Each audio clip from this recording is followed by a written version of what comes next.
My father's a principal, and we would sit through assemblies on drugs, but yet we didn't learn anything about health. We'd have a health class that had a course or had a section on mental health, and in mental health we learned that depression is sadness, anxiety is being nervous, and PTSD is exclusively for soldiers or people who fought more, and couldn't be further from the case. So you don't feel like you relate to any of those things. Meanwhile, those are the exact things that could develop. I'll tell you, the ironic thing about it is when I was going through the most intense version of the PTSD, my brain was so dysfunctional that I would tell people, they would ask me, what does it feel like to be going through this? And I would say I would wake up and I'd go throughout the whole day without an original thought coming to my head.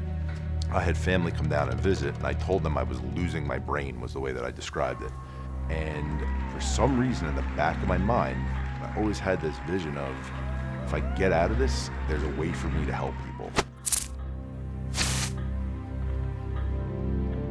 And this PTSD developed because of compound trauma, because I'd seen so many things growing up. My brother had broken his femur bone, had cracked his head open in a Jeep accident, went through cancer twice, was in a coma because of septic shock from the chemo treatments, had a shunt put in his brain, needed a kidney transplant. It was just one thing after another, and then I had 3 of my close friends pass away back to back to back, and that affects the system. So I graduate Cornell University. I'm lucky enough to get my dream job right out of school, working in a highly competitive sports industry. I stay in it for 15 years, life is feeling good, and out of nowhere, bam, I can't get out of my bed for 2.5 years. I'm sent into shock therapy, and I look back and I have no idea how I ended up there. I was given 50 different psychotropic drug medications, TMS therapy, ECT, inpatient at a psych ward, and none of it worked for me. They were treating me like I had a learning disability and need to clear my brain, and not like I had trauma that had shut down my central nervous system, that I needed to cleanse the anxiety and the trauma out of my system. So my symptoms were only getting worse from their treatments. So I was basically a vegetable laying in bed. I couldn't control myself. And when I got to that point, it was time to go to the hospital. It wasn't until I actually learned how to heal my central nervous system naturally through practices and therapies that I got better.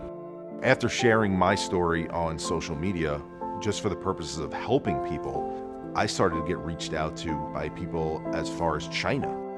You start hearing the same thing over and over again, you start to notice patterns of, everyone has a different story, but they are very similar. So the question was, how are you actually going to change what's going on in society and make a real impact and a real difference if the stories of these amazing athletes and celebrities is not doing it, what is going to do it? And my vision was, they each have their own great individual platforms, but they're being trumped by this overall message of there's mental illness out there. And no one wants to raise their hand and say, I'm part of the mentally ill group. Mental health lives on a spectrum. There is no such thing as normal. We're all a little crazy.